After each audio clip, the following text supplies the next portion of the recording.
नमस्कार साथियों, स्वागत है आप सभी का आपकी अपनी क्लासेस राहुल सर क्लासेस में।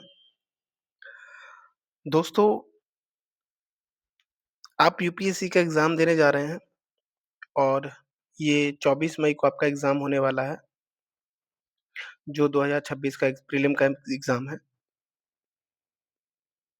ठीक है? और इस एग्ज़ाम के लिए आपने काफ़ी मेहनत की होगी। नो डाउट हर साल आप मेहनत करते होंगे और इस बार भी आपने मेहनत की है। मैं आपकी मेहनत पे कोई डाउट नहीं कर रहा, लेकिन बस मैं आपसे एक बात कहना चाहता हूँ कि ऐसा क्या है जो आपको हर बार उन टॉपरों से या फिर जो रैंकर हैं या जिनका सिलेक्शन भी होता है, उनसे आप कहीं न कहीं पीछे रह जाते हैं। और पीछे रह जाने का जो सबसे बड़ा मुझे नज़र आता है, जो सबसे बड़ी कमी नज़र आती है, वो ये है कि यूपीएससी का जो ट्रेंड है ना, उसको बारीकी तरीके से एनालिसिस ना करना। हर कोचिंग आपको ये चीज़ें बताती है, ठीक है? फिर भी आप कई बार इन चीज़ों को थोड़ा-सा मिस कर देते हैं। वो चीज़ें मैं आपको यहाँ बताने वाला हूँ, क्योंकि बहुत समय आपके एग्ज़ाम में बचा नहीं है, ठीक है? 24 मई को एग्ज़ाम है तो इन द सेंस 24 मान के चलिए कि यहाँ पे 20 से 22 दिन आपको यहाँ मिलने वाले हैं और 30 दिन आपको लगभग 1 मंथ आपके पास जो बचा हुआ है वहाँ मिलने वाले हैं। तो कुल मिलाकर के आपके पास 50 डेज़ हैं, अगर बारीकी से देखा जाए तो। और इन 50 दिनों में आपकी क्या स्ट्रैटेजी होनी चाहिए, अब तक की क्या स्ट्रैटेजी थी, वो सारी चीज़ें जो आपने की, बहुत मेहनत की होगी, नो डाउट। पर उसके अलावा जो चीज़ें आपको अब करनी हैं, वो ये है कि आपको अब किन चीज़ों पे फ़ोकस करना होगा, ये आपको जान लेना है। क्योंकि बार-बार पिछली बार भी मैंने आप सबको बताया था, ट्रेंड वही है, यूपीएससी जो फ़ॉलो करती है, प्लस माइनस थोड़ा बहुत होता है, जो आपका 4 से 5 क्वेश्चन का वेरी करता है, ठीक है? लेकिन इसमें ना पड़ते हुए आपको ये देखना है कि यूपीएससी बेसिकली उसकी नीड क्या है, आपको उसको पैटर्न को फ़ॉलो करना है और आप इस पैटर्न को फ़ॉलो करते हैं, तो नो डाउट आप 10 से 20 क्वेश्चन आपके प्लस हो जाएँगे, इन्हीं सारी चीज़ों से। बस करना क्या है आपको, आँखें बंद करके आपको पहले रियलाइज़ करना है कि पिछली बार आपकी क्या गलती थी या जो पहली बार अटेम्प्ट देने जा रहे हैं बच्चे, तो उनके लिए जो फ़ोकस पॉइंट है, वो फ़ोकस पॉइंट कहाँ होना चाहिए? कौन-से क्वेश्चन्स हैं जो बार-बार रिपीट तो नहीं कह सकते, लेकिन टॉपिक रिपीट होते हैं, वहीं से क्वेश्चन बार-बार बनते हैं, गहराई में थोड़ा-सा चले जाते हैं। तो कई बार आपने वहाँ से चीज़ें पढ़ी हैं और आपने देखा होगा कि कुछ क्वेश्चन्स ऐसे होते हैं जो आपने किताबों में या जो बुक्स होती हैं उसमें आपने नहीं देखा, फिर पूछे जाने के बाद वो उन किताबों में भी प्रश्न आ जाते हैं। इसका मतलब ये है कि कहीं न कहीं आपका नेट का प्रयोग करना पड़ेगा, यानी इंटरनेट का प्रयोग करना पड़ेगा। जो टॉपिक आपके हैं ना, इन टॉपिक से जहाँ से प्रश्न हर साल आ रहे हैं, उन टॉपिक को आपको बहुत बारीकी से तैयार करना होगा। 50 डेज़ आपके हाथ में है अभी और सबसे महत्वपूर्ण जो इस समय आपके लिए होने वाला है, वो सिर्फ़ और सिर्फ़ 2 ही चीज़ें हैं। पहली ये कि वो टॉपिक्स आपको बार-बार रिवीज़न करने होंगे, जो टॉपिक्स हर बार यूपीएससी अपने पैटर्न में फ़ॉलो करता है, यानी जहाँ से क्वेश्चन हर बार वो बनाता है। ठीक है? दूसरी चीज़ जो आपकी होने वाली है, वो ये है कि जो आपका करंट अफ़ेयर है ना, इस करंट अफ़ेयर को आपको पकड़ के चलना है। क्योंकि अगर आप देखेंगे, तो पिछले 2 सालों में अगर आप पकड़ के देखें, तो करंट अफ़ेयर के क्वेश्चन आपको लगता होगा कि क्वेश्चन कम हुए हैं, लेकिन ऐसा नहीं है। क्वेश्चन करंट अफ़ेयर के डायरेक्ट क्वेश्चन कम हुए हैं, लेकिन इनडायरेक्ट क्वेश्चन आपके बढ़ गए हैं। इसका मतलब ये है कि आपको करंट प्लस जो ट्रेडिशनल पार्ट है, उसको मिला कर के आपको क्वेश्चन पूछे जा रहे हैं। इसका दायरा बड़ा है, आप इस बात को भी ध्यान रखिएगा। तो आपकी तैयारी कैसी होनी चाहिए? क्या करना चाहिए? स्ट्रैटेजी कैसी होनी चाहिए? क्या फ़ॉलो करना है? अब इन 50 दिनों में आपको क्या करना है, ये हम आपसे बात करने जा रहे हैं। समय आपका है, मेहनत आपकी है, बस हम आपको कुछ चीज़ें समझाने का प्रयास कर रहे हैं, जो आपके सिलेक्शन में सहायक हो सकती हैं। मानना, ना मानना आपके ऊपर है। आप स्वतंत्र हैं इस चीज़ के लिए, ठीक है? तो स्टार्ट करते हैं, क्या हैं चीज़ें? तो देखिए यूपीएससी का जो प्रीलिम एग्ज़ाम पेपर 1 होता है, तो मैंने 2015 से 25 तक का यहाँ पे ट्रेंड को एनालिसिस करके आपके लिए एक डेटा बनाया है और ये जो डेटा है आपका, ये कोई ऑफ़िशियल डेटा आप इसको नहीं कह सकते, ठीक है? तो ये डेटा कौन-सा है? ये क्वेश्चन्स को बारीकी तरीके से देख करके, फ़ॉलो करके तब ये बनाया गया डेटा है और इस डेटा के आधार पर आपको कुछ टॉपिक्स, कुछ सब्जेक्ट आपको यहाँ पे पॉइंट आउट करने हैं, फ़ोकस करना है कि उन सब्जेक्ट को ज़्यादा समय देना है। क्योंकि आपके पास समय, दिन कम बचे हुए हैं, तो अब आपको सीरियसली थोड़ा समझदारी के साथ चलना होगा।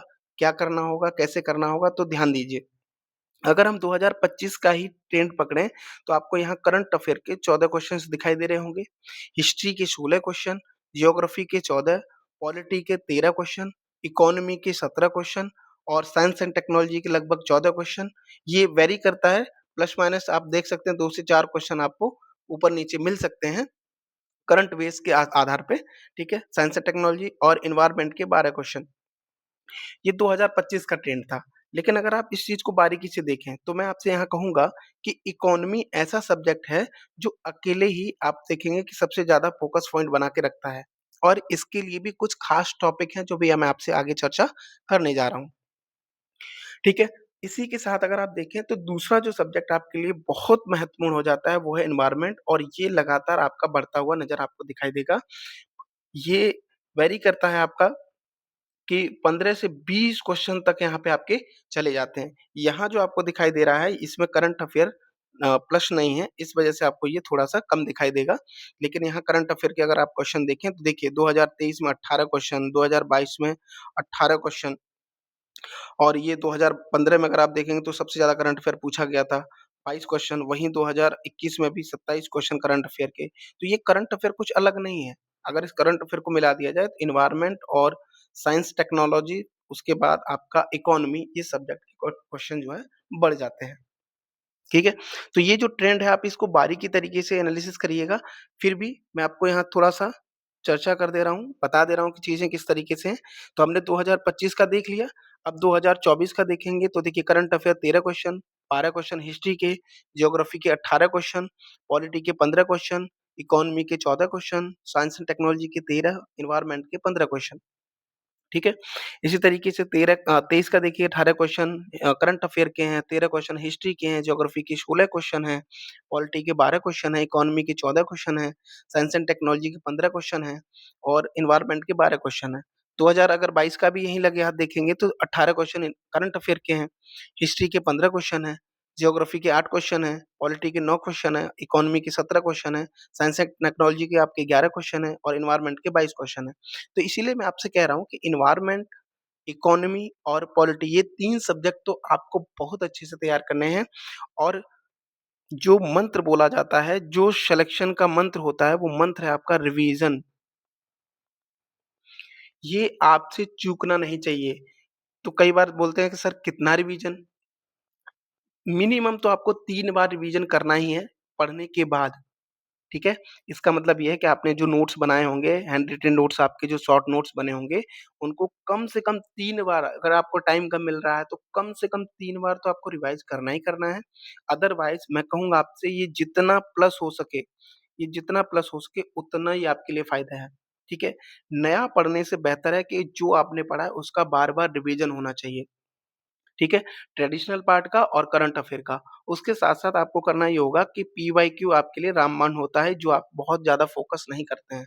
मैं आपसे बार-बार, पिछली बार भी आपसे बोला था, हर साल आपसे यही बोलता हूँ और इस बार भी आपसे यही बोल रहा हूँ कि लगभग 10 सालों के पीवाईक्यू आप सॉल्व करके जाइएगा। सॉल्व इन द सेंस, उनको थोड़ा-सा देख कर जाइए, पैटर्न क्या है, किस तरीके से क्वेश्चन पूछे जाते हैं और वहाँ के जो ट्रेडिशनल जो पॉइंट्स होते हैं, उनको बहुत अच्छे से बारीकी से देख के जाएँगे। ठीक है? क्वेश्चन रिपीट नहीं होते हैं बार-बार। कई बार ऐसा होता है कि 1-2 क्वेश्चन रिपीट हो भी जाता है, तो वो बहुत बड़ी बात नहीं है। लेकिन हाँ, क्वेश्चन रिपीट ना होना, ये आपके लिए नहीं, पीवाईक्यू में जो वो पॉइंट्स हैं जो बार-बार आपसे रिपीट होते हैं, वो आपसे ना चूकें, ठीक है?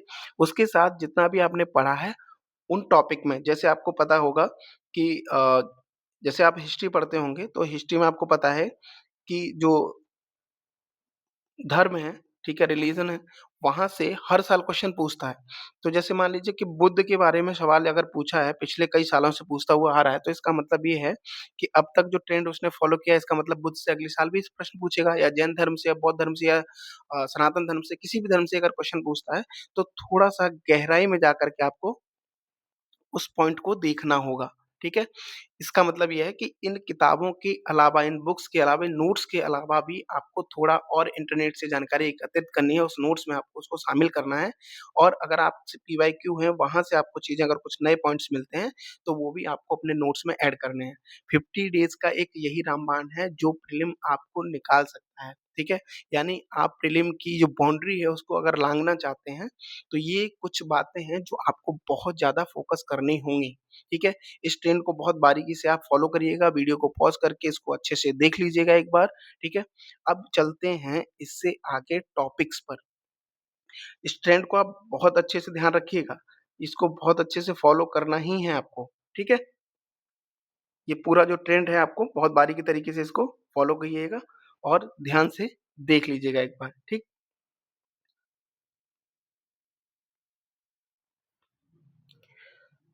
तो जो टॉपिक की हम लोग बातें कर रहे थे, अब देखिए यहाँ पे मैंने टॉपिक वाइज़ आपको सारी चीज़ें दी हुई हैं, तो फ़ोकस क्या होना चाहिए आपका?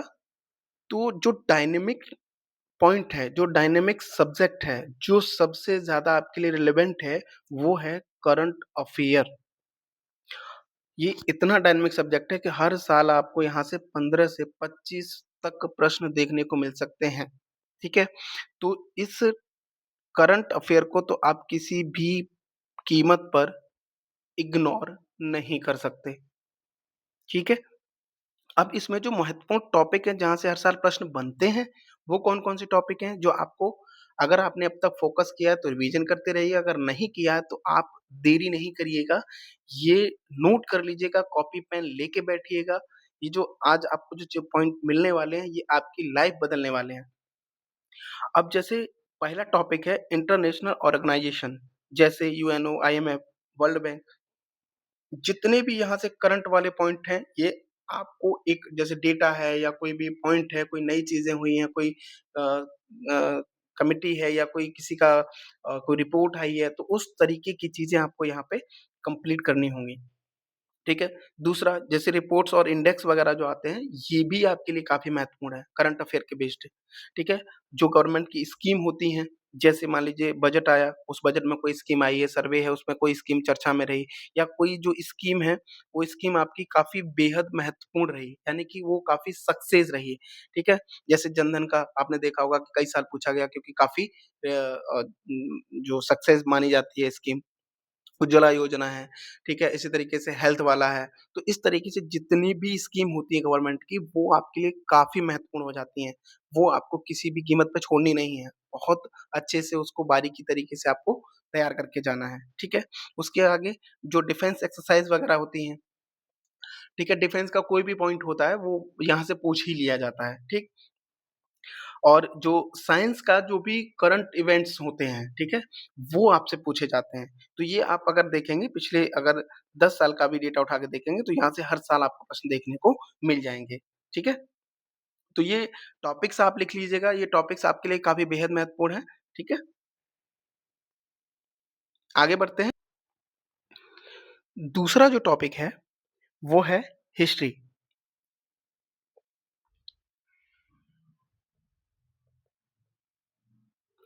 जो हिस्ट्री है, ये वेरी करता है 12 से 15 क्वेश्चन के बीच, ठीक है? और अगर हिस्ट्री के बारे में देखें तो जो मॉडर्न हिस्ट्री है, ये सबसे ज़्यादा पूछा जाता है। यहाँ से माना जाता है कि लगभग 7 से 8 क्वेश्चन आपके मॉडर्न हिस्ट्री से ही पूछे जाते हैं, ठीक है? तो ये जो पॉइंट्स है आपके हिस्ट्री वाला पॉइंट्स है मॉडर्न इंडिया और मॉडर्न इंडिया में अगर आप स्वतंत्रता संघर्ष देखें, तो वहाँ से जो है आपके क्वेश्चन ज़्यादा पूछे जाते हैं। लगभग 3 से 4 क्वेश्चन अकेला यही स्वतंत्रता संघर्ष से आपसे पूछे जाते हैं, ठीक है? और आगे भी संभावना है इस बात की, ठीक है? तो यहाँ पे मैंने लिख दिया है जैसे कांग्रेस है, जो कांग्रेस के सेशन है, जो मूवमेंट हुए हैं, वो सारी चीज़ें आपसे यहाँ से पूछी जाती हैं, ठीक है? दूसरा एंशिएंट हिस्ट्री को देखें तो यहाँ जैसे बुद्धिज़्म है, जैनिज़्म है, जैसे मैंने कहा था आपसे कि जो धर्म वगैरह जो टॉपिक रिलेटेड है, वहाँ से क्वेश्चन पूछे जाते हैं। इसके अलावा और भी कई सारे कल्चर हैं, जहाँ से प्रश्न आपको देखने को मिल जाते हैं, जैसे स्थापत्य कला है, मूर्ति कला है, ठीक है? तो यहाँ से प्रश्न आपको देखने को मिलते हैं। आर्ट एंड कल्चर में। और वहीं आर्ट एंड कल्चर की जो बात कर रहे थे हम, जैसे डांस है, टेम्पल है, आर्किटेक्चर है, तो यहाँ से प्रश्न आपको देखने को मिल सकते हैं। अगर हम मॉड्यूल की बात करें तो मॉड्यूल में क्वेश्चन कभी-कभी ऐसा होता है 1 से 2 प्रश्न यहाँ से पूछ लिए जाते हैं। तो मेरा ये मानना है कि अगर आप सबसे ज़्यादा जो टाइम आपको देना है इस समय, देखिए आपने सारी पढ़ी होंगी, हिस्ट्री तो आपने कंप्लीट की ही होगी, आपने साल डेढ़ साल का जो मेहनत किया है, तैयारी की है, उसमें आपने हिस्ट्री तो पढ़ा ही होगा, ठीक है? तो अब ज़्यादा टाइम किस पे देना है? ज़्यादा रिवीजन किसको करना है? मैं ये नहीं कह रहा कि टॉपिक को पूरा कवर मत करिए। मैं ये कहूँगा कि ठीक है, अगर आपके पास समय है तो हर सब्जेक्ट को आप थोड़ा-थोड़ा अच्छे से देख के जाइए। लेकिन उन अच्छे टॉपिक्स में भी जो टॉपिक्स ज़्यादा पूछे जाते हैं, उन पे ज़्यादा फोकस करिए, क्योंकि क्वेश्चन्स तो आपको सॉल्व करने हैं ना, क्योंकि प्री कट ऑफ करना है। आपका मेन पॉइंट क्या है? और मेन फोकस क्या होना चाहिए कि प्री क्वालीफाई करना। प्री क्वालीफाई करेंगे तभी आप मेंस की तरफ बढ़ेंगे। तो इसलिए मैं आपसे ये बातें कर रहा हूँ। ठीक है? तो जब मॉडर्न इंडिया आप अच्छे से कवर कर लेंगे, उसके बाद आर्ट आर्ट एंड कल्चर को कवर करिएगा। और अगर एंशिएंट हिस्ट्री की बात करें तो इसमें 2 ही 3 टॉपिक जो ज़्यादा फोकस पॉइंट हैं, जो पूछे जाते हैं, वो आपसे मैंने बात कर ली है। ठीक है? इसके बाद अगर आप देखें तो जो जियोग्राफी है, इस जियोग्राफी में 10 से 18 प्रश्न का यहाँ पे दिया है, थोड़ा बड़ा दे दिया है। मान के चलते हैं 10 से 15 क्वेश्चन का यहाँ पे इसका वेटेज रहता है, कभी-कभार प्लस, कभी माइनस भी हो सकता है ये, ठीक है? तो अगर यहाँ पे टॉपिक को देखें ज्योग्राफी के, तो जैसे फिजिकल ज्योग्राफी, जैसे क्लाइमेट, मानसून, यहाँ से प्रश्न आपको देखने को मिल जाते हैं हर साल, ठीक? मैपिंग से, जैसे रिवर है, माउंटेन्स वगैरह हैं, यहाँ से क्वेश्चन देखने को मिल जाते हैं। तो इस पे फोकस करना है। और जो एग्रीकल्चर, सॉइल्स वगैरह हैं, यानी कि जो मृदा वगैरह है, वहाँ फोकस करना है आपको। और जो वर्ल्ड ज्योग्राफी है, यहाँ से भी आपसे 2 से 3 क्वेश्चन पूछे जाते हैं, ठीक है? तो ये भी फोकस पॉइंट आपका होना चाहिए। इन पॉइंट्स को, इन टॉपिक्स को ज़्यादा महत्व देना है आपको, ठीक है? उसके आगे अगर बात करें अलग टॉपिक की, अलग सब्जेक्ट की, तो पॉलिटी के बारे में अगर समझें, जो अगला सब्जेक्ट है अपना, ठीक है? मैं यहाँ लिख दे रहा हूँ, पॉलिटी। ये जो पॉलिटी है, ये वेरी करता है, 15 से ये 20 क्वेश्चन तक भी जाता है, आपको पता है, ठीक है? और ये ऐसा सब्जेक्ट है, जहाँ से क्वेश्चन गलत होने की संभावना होनी ही नहीं चाहिए। मतलब यहाँ गलती आपको बाहर हो करने का रास्ता दिखा देगी। चूँकि ये सब्जेक्ट आपको पता है कि सबका अच्छे से तैयार होता है। सब इसके जितने भी क्वेश्चन होते हैं वो बहुत अच्छे से पढ़ के जाते हैं, करके आते हैं। तो यहाँ गलती नहीं होनी चाहिए। ये अपना मजबूत करके चलिएगा। ये जो टॉपिक है, ये जो ये जो सब्जेक्ट है, ये अच्छे से तैयार करके जाइए। और इस सब्जेक्ट में भी कुछ पॉइंट्स हैं, कुछ टॉपिक्स हैं जहाँ से हर साल क्वेश्चन पूछे जाते हैं। जैसे कॉन्स्टिट्यूशन आर्टिकल्स जो भी होते हैं, डायरेक्ट आर्टिकल नहीं, आर्टिकल कभी-कभी दे करके भी उसके इंटरनल जो थ्योरी है वो उसको पूछ लिया जाता है, ठीक है? तो आपको आर्टिकल अच्छे से तैयार होने चाहिए। आर्टिकल भी आपको पता है कि अ, 1 से लेकर के तकरीबन 200 तक के जो आर्टिकल है, वहाँ से आपको आर्टिकल देखने को मिल जाते हैं। लेकिन कई बार ऐसा है कि यूपीएससी थोड़ा-सा अब अंदर जाने लगा है, तो 200 प्लस के ऊपर भी पूछने स्टार्ट कर दिए हैं। डायरेक्ट नहीं पूछता तो कभी-कभी मिलान करने को दे देता है, ठीक है? जैसा यूपी पीसीएस का फेवरेट है, जो मिलान वाला आता है। एक तरफ दे देगा आर्टिकल, एक तरफ जो मिलाने के लिए देगा, ठीक है? तो इस तरीके से चीज़ें यहाँ पे की जाती हैं, ठीक है? उसके बाद जो पार्लियामेंट एंड प्रेसिडेंट वाला पार्ट है, यहाँ से आपको हर साल क्वेश्चन देखने को मिल जाएँगे। फंडामेंटल राइट, ये तो आपको रट्टे होने चाहिए, ठीक है? फंडामेंटल राइट, फंडामेंटल ड्यूटीज़ और डीपीएसपी, ये आपको एकदम रटे होने चाहिए। ये याद रखिएगा, डीपीएसपी से हर साल प्रश्न आता है, फंडामेंटल ड्यूटी से हर साल प्रश्न आने देखने को मिल जाता है, ठीक है? उसके बाद जितने भी अमेंडमेंट हुए हैं, जो संवैधानिक जो संशोधन हैं या किसी भी संशोधन की जो चर्चा रही हो, जैसे 42वां संविधान संशोधन, 44वां संविधान संशोधन, ठीक है? ये काफ़ी चर्चा में रहते हैं, तो इनके बारे में अच्छे से पता होना चाहिए, ठीक है? वहीं कॉन्स्टिट्यूशनल जो बॉडीज़ हैं, उनके बारे में अच्छे से पता होना चाहिए। तो यहाँ से जो पॉलिटी है, इसके जो टॉपिक है, यहाँ से प्रश्न हर साल आपको देखने को मिल जाएँगे। और आपको पता है कि लगभग 15 से 20 सवाल यहाँ से आते हैं। तो इस सब्जेक्ट को तो किसी भी कीमत पे नहीं छोड़ना है, इग्नोर करना ही नहीं है, ठीक है? अच्छे से इसका रिवीजन करके जाना है। आगे इकोनॉमी, जो हम आपसे चर्चा कर रहे थे, सबसे अगर करंट अफेयर के बाद कोई सबसे जो वेटेज वाला सब्जेक्ट है, तो वो है इकोनॉमी। और यहाँ से 14 से 18 प्रश्न यहाँ से दिखा रहा है, लेकिन मैं मानता हूँ कि यहाँ से लगभग 15 से 22 क्वेश्चन तक का ये वेटेज दिखाता है, ठीक है?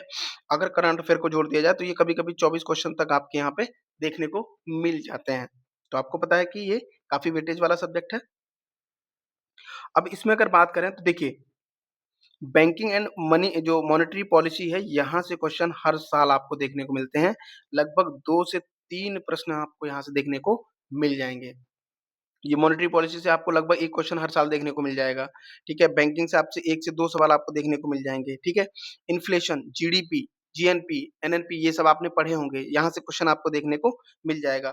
बजट और इकोनॉमिक सर्वे ये तो आपको किसी भी कीमत पे भूलना ही नहीं है क्योंकि यहाँ पे 4 क्वेश्चन या 5 क्वेश्चन के आस-पास यहाँ से क्वेश्चन देखने को मिल जाएँगे। जैसे मैं आपको स्कीम के बारे में बता रहा था और भी जो कोई पॉलिसी है, कुछ कुछ भी ऐसी चीज़ें हैं जो यहाँ पे नई ट्रेंड में आई हैं या बजट में जिसमें चर्चा हुई है या इकोनॉमिक सर्वे में जिसकी चर्चा हुई है, ठीक है? तो वहाँ से क्वेश्चन आपको देखने को मिल जाएँगे, ठीक है?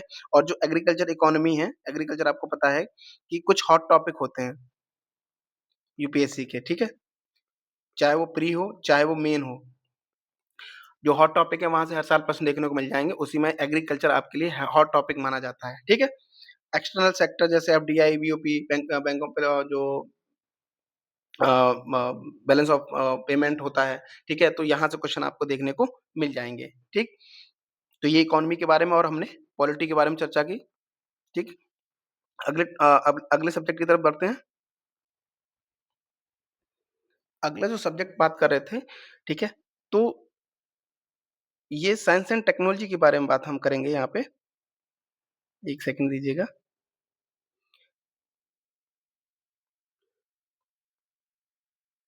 साइंस एंड टेक्नोलॉजी की अगर बात करें तो 8 से 10 क्वेश्चन या 12 क्वेश्चन तक कभी-कभी देखने को मिल जाते हैं। क्या-क्या टॉपिक हैं जहाँ से प्रश्न पूछे जाते हैं? तो स्पेस टेक्नोलॉजी जैसे इसरो के मिशन है, डीआरडीओ है, यहाँ से प्रश्न आपको देखने को मिल जाएँगे। ये ज़्यादातर करंट अफेयर बेस्ड ही क्वेश्चन देखने को यहाँ से मिलते हैं। बेसिक साइंस के कभी-कभी क्वेश्चन देखने को मिल सकते हैं, लेकिन ज़्यादातर करंट अफेयर बेस्ड ही क्वेश्चन आपको देखने को मिलेंगे, ठीक है? और बायोटेक्नोलॉजी यहाँ से आपको पता है कि हर साल 1 से 2-3 प्रश्न आपको देखने को मिल जाता है। पिछले साल भी क्वेश्चन था, रिपीटेड क्वेश्चन था, आपको पता ही होगा अगर आपने देखा है तो, ठीक है? आईटी, एआई आजकल पता है एआई की कितनी चर्चा चल रही है, तो क्वेश्चन तो लाज़मी बन जाते हैं यहाँ से, ठीक है? और बेसिक साइंस से आपको क्वेश्चन देखने को मिल सकते हैं। तो इस तरीके से साइंस एंड टेक्नोलॉजी के क्वेश्चन यहाँ पे देखने को मिलते हैं। वहीं अगर एनवायरनमेंट की बात करें तो मैंने बताया था आपको करंट अफेयर, इकोनॉमी और तीसरा जो वेरी करता है यानी कि एनवायरनमेंट जो सब्जेक्ट है आपका यहाँ से भी क्वेश्चन भर-भर के पूछता है यूपीएससी, फेवरेट है उसका। और आप अगर आप देखें तो पिछले कुछ सालों में इसका दायरा कुछ बड़ा है, ठीक है? लगातार यहाँ से प्रश्न इसको देखने को मिल जाएँगे। पता नहीं क्यों यूपीएससी इसकी तरफ मूव कर रहा है, थोड़ा-सा आपसे ज़्यादा जानकारी इकट्ठा करने का प्रयास किया जाता है। तो उसका कोई रीज़न है, वो रीज़न जैसा कोचिंग्स वगैरह या जो टीचर्स वगैरह जो लोग बताते हैं, जैसा मैंने भी कभी तैयारी की थी तो जब बताया जाता था तो मुझे लगता था कि टीचर जैसे बात करते थे, क्योंकि कहीं न कहीं इसमें भी आईएफएस जैसी सर्विस है, तो इसलिए ये जो है आपका एनवायरनमेंट काफ़ी महत्वपूर्ण हो जाता है। ठीक है? तो कितना रिलेवेंट है मैं नहीं जानता लेकिन मुझे ये इतना पता है कि यूपीएससी इसकी तरफ थोड़ा मूव किया है और इसमें काफ़ी क्वेश्चन आपको देखने को मिल जाते हैं। तो कौन-कौन से टॉपिक हैं? आइए जल्दी से चर्चा कर लेते हैं। आपका समय कीमती है, ठीक है? तो जैसे बायोडायवर्सिटी, यहाँ से क्वेश्चन हर साल आपको देखने को मिल जाएगा। नेशनल पार्क, स्पीशीज़ वगैरह हैं, ठीक है? और जैसे आपने पढ़ा ही होगा कि जितनी स्पीशीज़ वगैरह हैं, कोई एंडेंजर्ड है, क्रिटिकली एंडेंजर्ड है, तो यहाँ से क्वेश्चन आपको देखने को मिल जाएँगे। आपको पता है कि विज़न का पीटी 365, ठीक है? ये जो करंट अफेयर बेस्ड आती है, इसको बहुत अच्छे से तैयार करके जाइएगा क्योंकि कई बार बच्चे बोलते हैं कि सर यहाँ से क्वेश्चन नहीं बना। यहाँ से नहीं बना या आपने अच्छे से तैयारी नहीं की, ये आप पे डिपेंड मैं छोड़ता हूँ। लेकिन क्वेश्चन आपको यहाँ से देखने को मिल जाएँगे। ये काफ़ी आपके लिए क्योंकि ये करंट अफेयर प्लस उसके बाद ट्रेडिशनल पार्ट है, उसको जोड़ करके ये दिया जाता है, ठीक है? मैं कोशिश करूँगा कि इस चैनल पे आपको पूरी पीटी 365 कंप्लीट करा दी जाए, ठीक है?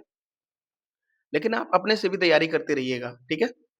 चूँकि मेरा मानना ये है कि किसी कोचिंग या किसी इंस्टीट्यूट से तैयारी नहीं होती, तैयारी आपकी खुद से होनी चाहिए, ठीक है? कोचिंग इंस्टीट्यूट्स वगैरह तो आपकी सिर्फ़ और सिर्फ़ एक सहायक होते हैं आपकी जर्नी में, ठीक है? क्लाइमेट चेंज है अगला टॉपिक जो आपको पढ़ना है, ठीक है? क्लाइमेट चेंज यहाँ से भी क्वेश्चन आपको मिलते हैं और जितने भी इंटरनेशनल जो एग्रीमेंट्स हैं, ठीक है? जैसे सीओपी हो रहा है यानी कि कॉन्फ्रेंस ऑफ पार्टीज़ होती हैं, तो ये सीओपी कहाँ हुई, कैसे हुई, क्या इसका निष्कर्ष निकला, इस तरीके से जो चीज़ें हैं, जो करंट अफेयर बेस्ड होती हैं, वो आपके लिए काफ़ी महत्वपूर्ण हो जाती हैं, ठीक है?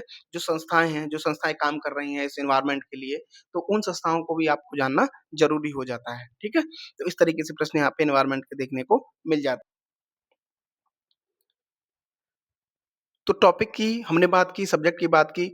अगर ऑल ओवर ट्रेंड की बात करें 2015 से 25 तक के ट्रेंड के लिए, तो सबसे ज़्यादा जो पूछे जाने वाले जो सब्जेक्ट हैं, अगर करंट अफ़ेयर को हटा दिया जाए तब। देखिए, जैसे मैंने आपको कहा था इकोनॉमी, पॉलिटी, ठीक है? और यहाँ पे एनवायरनमेंट भी जोड़ लीजिएगा। चूँकि यहाँ जियोग्राफ़ी दिया है इसलिए एनवायरनमेंट अलग से नहीं लिखा है, तो इसलिए आपके लिए ये सब्जेक्ट काफ़ी बेहद महत्वपूर्ण हो जाते हैं। जियोग्राफ़ी, इकोनॉमी, पॉलिटी, हिस्ट्री, ठीक है? तो ये जो सब्जेक्ट है ये आपको अच्छे से तैयार करने होंगे।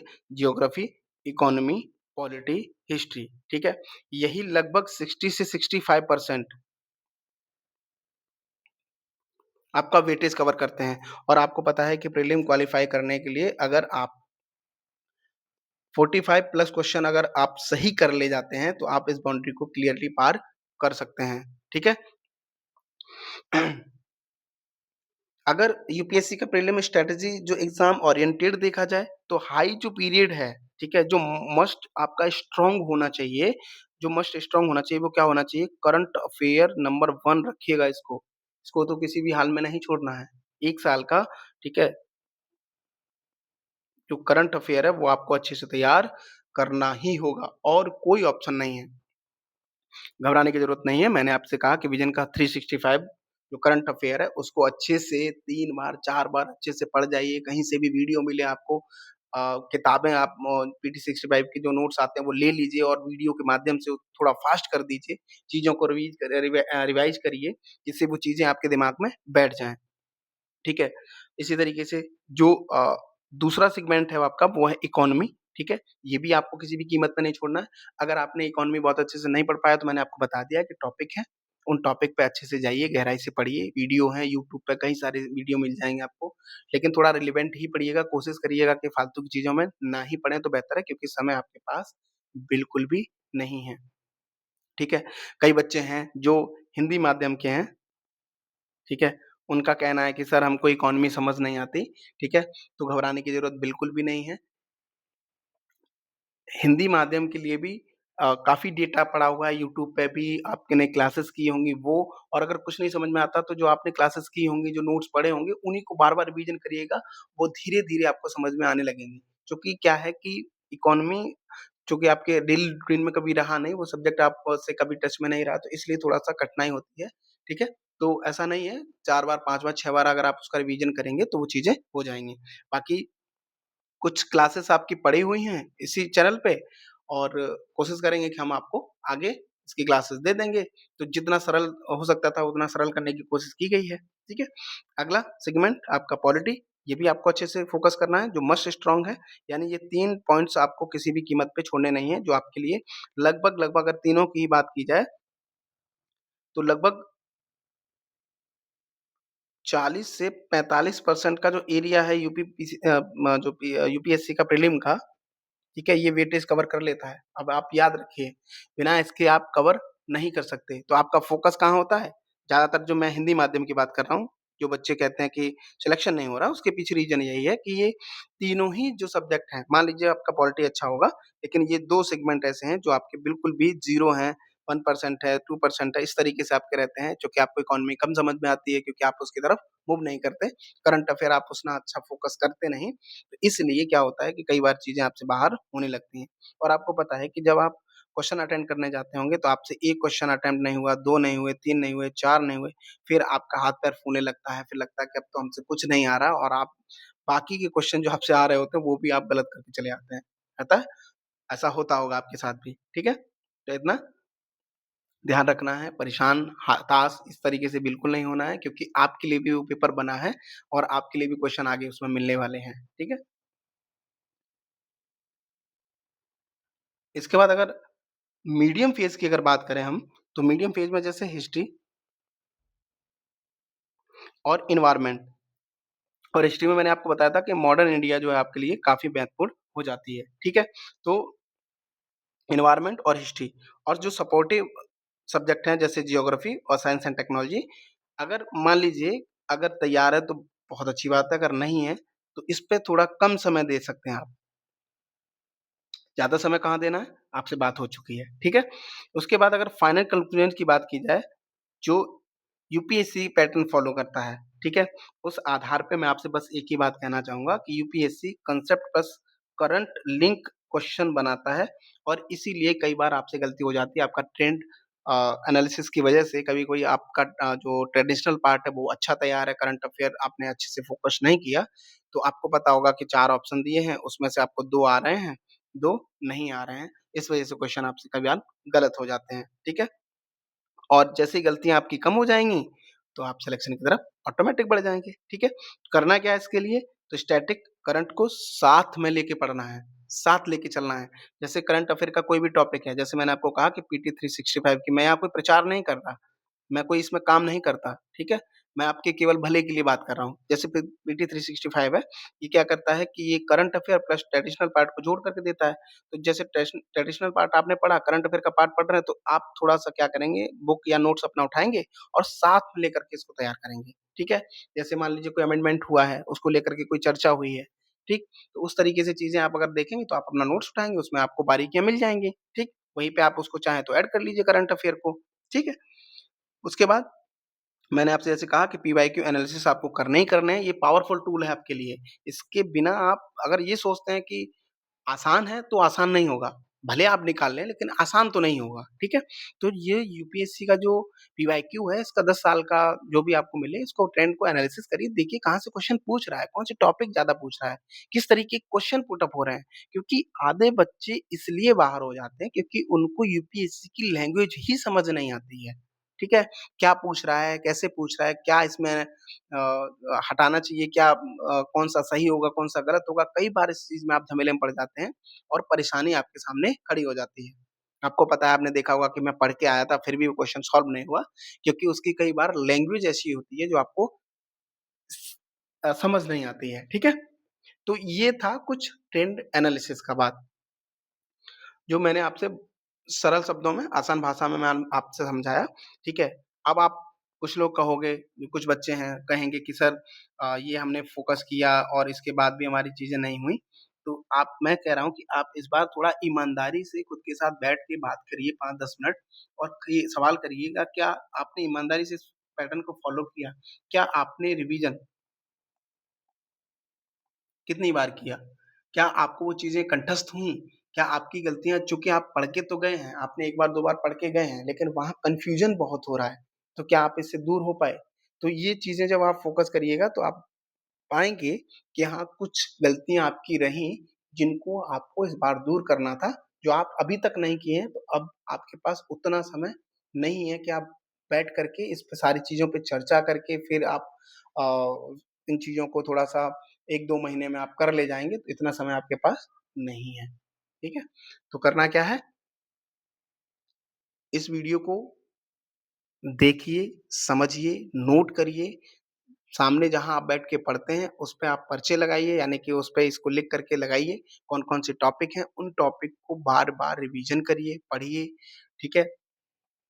इसके अलावा कोई भी शॉर्टकट मंत्र यूपीएससी क्वालीफाई करने के लिए नहीं है, ठीक है? जो यूपीएससी टॉपर बनते हैं, जो रैंक लेके आते हैं या जो सिलेक्शन लेके जाते हैं, उनके पास भी केवल यही स्ट्रैटेजी है, ठीक है? प्री क्वालीफाई करने के लिए एट लीस्ट। अब यहाँ मेंस की बात हम नहीं कर रहे हैं, केवल प्रीलिम की बात कर रहे हैं, ठीक है? तो चलिए मैं कोशिश करता हूँ कि जैसे पॉलिटी है, इकोनॉमी है, ठीक है? करंट अफेयर है, इसकी क्लासेस मैं आपको दे पाऊँ, तो मुझसे जुड़े रहिएगा। कुछ ना कुछ चीज़ें मैं आपको बेहतर करने की कोशिश करूँगा, और मेरी शुभकामना है आप सभी को। लगे रहिए, मेहनत करते रहिए, मेहनत के बिना तो कुछ नहीं होने वाला है, ठीक है? तो उम्मीद है आपको चीज़ें समझ आई होंगी कि आपको करना क्या है। ठीक है? तो ज़्यादा बातों को ना बढ़ाते हुए, मैं आपका समय ज़्यादा खराब नहीं कर रहा हूँ, तो मिलता हूँ फिर किसी वीडियो में आपसे, तब तक के लिए आप सभी को धन्यवाद एंड बाय।